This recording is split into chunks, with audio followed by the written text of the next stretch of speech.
जय हिंद समाजवादी साथियों। ऊंचा है विधानसभा उपचुनाव, स्वामी प्रसाद मौर्य लड़ेंगे चुनाव। जी हाँ, आज हम बात करेंगे ऊंचा है की विधानसभा सीट को लेकर जो लगातार राजनीति में चर्चाओं में बनी हुई है। जैसा कि आप सभी लोगों को पता है, उत्तर प्रदेश में 80 लोकसभा सीटों का जो मतदान था वो संपन्न हो चुका और 80 लोकसभा सीटों के मतदान के बाद अखिलेश यादव जी ने जो शानदार बेहतरीन उम्दा प्रदर्शन किया, उसके बाद जो अभी जिला पंचायती के जो उपचुनाव हुए थे उसमें भी समाजवादी पार्टी ने बेहतरीन और शानदार प्रदर्शन किया है, जैसा कि आप लोगों को पता भी है। और उसके साथ ही साथ समाजवादी पार्टी के जो समर्थित प्रत्याशी थे उन्होंने भारतीय जनता पार्टी के जो प्रत्याशी थे उन्हें करारी शिकस्त भी दी है। इसी के साथ ही साथ अब जहां पर उत्तर प्रदेश में 10 विधानसभा सीटों पर उपचुनाव की जो तैयारियां हैं वो चल रही हैं और लगातार तैयारियां चलने के साथ ही साथ समाजवादी पार्टी के मुखिया अखिलेश यादव जी भी इन तैयारियों में जुटे हुए हैं।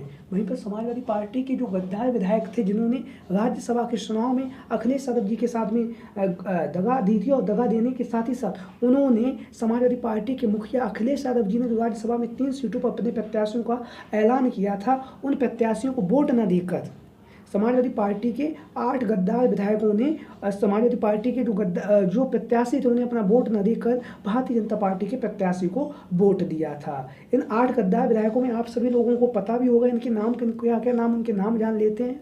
सबसे पहले नाम है मनोज पांडे, दूसरा नाम है जो आप लोगों को पता है अभय सिंह, तीसरा नाम है राकेश पांडे, चौथा नाम है राकेश प्रताप सिंह, पांचवा नाम है जो गायत्री प्रजापति की जो पत्नी हैं वो महाराज देवी जी। उसके साथ ही साथ चायल से जो विधानसभा सीट से जो विधायक हैं पूजा पाल जी, और इनके साथ में तमाम वो नेता जो भारतीय जनता पार्टी के जिन्हें प्रत्याशियों को अपना वोट दिया था, उन्हीं गद्दार विधायकों में से जिनकी विधायकों को खत्म कराने के लिए अखिलेश यादव लगातार प्रयासरत हैं। और प्रयासरत होने के साथ ही साथ लगातार इनके खिलाफ दल बदल के कानून के तहत इनकी जो विधायकी है उसे खत्म कराने के लिए अखिलेश यादव जी ने समाजवादी पार्टी के जो नेता हैं उन्हें अपना निर्देश दे दिया। यानी गद्दार विधायकों में से एक गद्दार विधायक है ऊंचा हाथ से समाजवादी पार्टी के जो विधायक हैं, जैसा कि आप लोग इन्हें जानते ही हैं, मनोज पांडे। मनोज पांडे अखिलेश यादव जी के बहुत ही करीबी थे। बहुत करीबी होने के साथ ही साथ जो लोकसभा के चुनाव में इन्होंने समाजवादी पार्टी से दूरियां बनी और भारतीय जनता पार्टी की सदस्यता भी ग्रहण कर ली। उसके साथ ही अब मनोज पांडे की जो ऊंचा हाल की विधानसभा सीट है जो रायबरेली की विधानसभा सीट में रायबरेली की लोकसभा सीट में आती है, यहाँ से यह 3 बार के लगातार एक विधायक है, लेकिन अब इनकी विधायकी पर खतरा मंडरा रहा है। दल बदल कानून के तहत अखिलेश यादव जी इनकी विधायकी को खत्म करवाने के लिए प्रयासरत हैं। उसके बाद जब यहाँ पर उपचुनाव होगा तो समाजवादी पार्टी की तरफ से स्वामी प्रसाद मौर्य और प्रत्याशी हो सकते हैं। लगातार स्वामी प्रसाद मौर्य के नाम की जो चर्चाएं हैं समाजवादी पार्टी के प्रत्याशी के तौर पर चल भी रही हैं। हालांकि स्वामी प्रसाद मौर्य लोकसभा के चुनाव से पहले उन्होंने अखिलेश यादव जी का जो साथ है उसे छोड़ दिया और अखिलेश यादव जी के साथ छोड़ने के साथ ही साथ स्वामी प्रसाद मौर्य ने अपनी एक नई पार्टी बना दी है।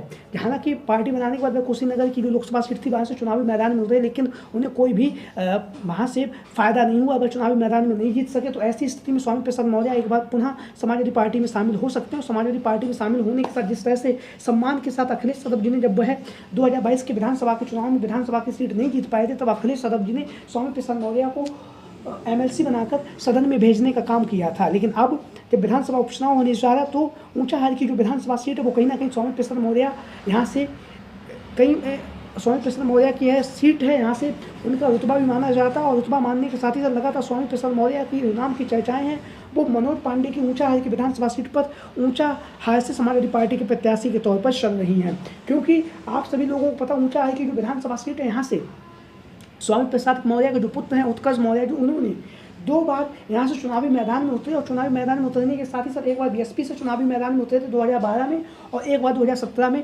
भारतीय जनता पार्टी से वह चुनावी मैदान में उतरे। दोनों बार उन्होंने हार का सामना करना पड़ा, लेकिन उनकी जो हार का जो मार्जिन था 2 से 2,500 के ही वोटों का था। उन्होंने यहाँ से जो समाजवादी पार्टी के 3 बार के विधायक रह चुके हैं मनोज पांडे जी, उन्हें कांटे की टक्कर दी। तो कांटे की टक्कर देने के साथ साथ उत्कर्ष मौर्य का नाम है वो लगातार यहाँ से समाजवादी पार्टी के प्रत्याशी के तौर पर चल रहा है। या तो फिर स्वामी प्रसाद मौर्य को यहाँ से अखिलेश यादव जी चुनावी मैदान में उतार सकते हैं, या फिर उनके जो पुत्र हैं उत्कर्ष मौर्य को अखिलेश यादव जी ऊंचा हाल की विधानसभा सीट पर जब विधानसभा में जब उपचुनाव होगा तब उतारेंगे। नहीं तो 2027 में जब विधानसभा का चुनाव होगा तो उत्कर्ष मौर्य को अखिलेश यादव जी यहाँ से समाजवादी पार्टी का टिकट दे सकते हैं। लगातार इनके नाम की चर्चाएं चल रही हैं।